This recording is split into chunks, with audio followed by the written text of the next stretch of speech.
Army, and now here. I keep wondering what his wife is like. Did he say much about her? No, but knowing how meticulous Verge is, it's easy to imagine her. Actually, all I know is her name is Jill, and she went to the zoo this afternoon. The zoo? Father, your friend and his wife are here. Already? Why, George, it is 7. You ready, honey? Oh, I hope I look all right. All right. If you looked any more wonderful, I'd marry you. Well, you can certainly tell that's Jim's son. Those eyes, that nose. That intelligent, handsome look? Margaret. Verge. Margaret, you look wonderful. Just wonderful. It's so good to see you. Margaret, Jim, this is Jill. I probably broke your TV set. I'm glad this ballet dancer actually has 2 heads. I'll fix it, Jill. We get a lot of two-headed people on our set. Oh, Jill, I'm very happy to know you, and I think it's just wonderful that you and Verge are going to come here to live. Why, Jim's been acting like a little boy with a new football. Same with this one. He's been practically nauseating about it. There ought to be a law against old grads. What would you like to see, Jill? Oh, I don't care. Of course, I'm mad about the fights and wrestling, but I couldn't find any. Turn it off. Virgie, baby, get me an ashtray. Oh, there's some over here. Come on, sit down, knothead. Say, we met your daughter Betty, and we were quite impressed. Very pretty. You know, I think Verge has a daughter complex. That's how he treats me most of the time, as if I were his daughter. We're pretty proud of Betty. I'm sorry Bud isn't here, but you'll see him later. Our little one is playing outside. Good heavens, you have 3? Oh, I think that's wonderful. Just wonderful. He would. Of course, he'd like it better if it was 6. Who's got a cigarette? Oh. Thank you, Jimmy. I'll let you light it, Virgie, baby. Well, where are the college yearbooks? I thought by now we'd be deep in... By George, isn't that old Iggy Silva? Whatever became of old Iggy? Running a banana boat? Well, I'll be darned. Who'd he marry? Veronica Zooch? No, I thought she'd spear that javelin throw over at the dollhouse. Why did you start? Oh, I'd much rather hear you tell it. This Iggy sounds like a pretty fascinating character. I got news for you. He's not. Marge, what should we discuss what are we calling their misspent youth? You read any good books lately? Well, actually, the children keep me so busy, I never have time. Virgie, baby, hand me my glasses. He has to carry them for me because I always lose them. My 5th pair. Silas Marner. Well, I think that one of the children is reading that for school. It's, it's required reading. No wonder they don't learn anything.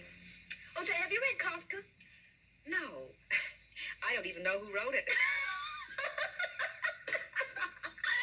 You're priceless. Franz Kafka. He's one of my pets. Writes beautifully.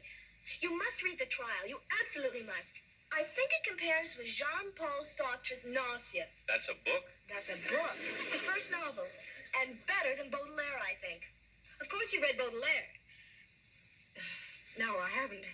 You haven't? Honey, everyone doesn't have the time to read that you do. Well, I don't either, but I make time. Jill loves to read. She reads things that I don't even understand. You don't try. Verge is the kind who reads a story in the New Yorker and says, where's the ending? Oh, poor Virgie wants everything spelled out for him in neon and in capital letters. Hey, Mommy! Boy, you should have seen that scary movie me and Patty saw on TV.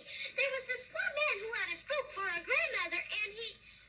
Oh. Oh, she's cute. Hello, honey. Meet your spooky old Auntie Jill. What's your name, honey?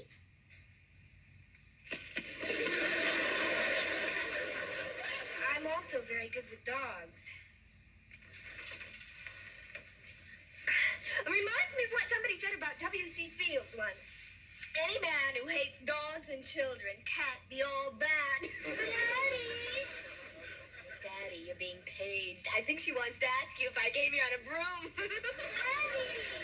I'll go, dear.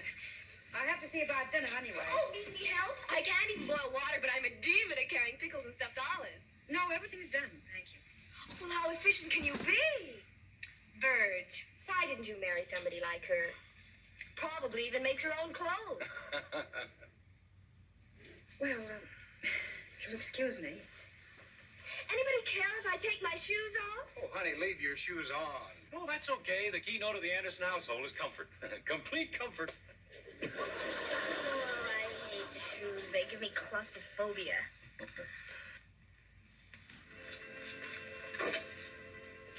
Honey, don't be mad at me just because you don't like Jill. I didn't say I didn't like her. You were uncomfortable every second. Well, who wouldn't be? I felt like a fool. Why, honey, there was no reason for you to feel like that. No? How would you feel if someone was making fun of you all evening? She wasn't making fun of you. She has great admiration for you. Look how she kept complimenting you. Oh, sure. My home cooking, my home sewing, my home stupidity. Sweet, slim, dumb little provincial wife. Oh, I cannot do that silly thing. Oh, just stand there, help me. Honey, I've never seen you like this. And please stop saying those silly things about yourself. No one in the world can compare with you. No one. I'm sorry, dear. I don't want to do anything to spoil your friendship with Virg, but you must admit she's different. Let's just don't push things. Let me take her in small doses. Sure, you're the only one that matters. We probably won't see them again for another... For another what? Oh, well, I'll cancel that. Your news every hour in primetime.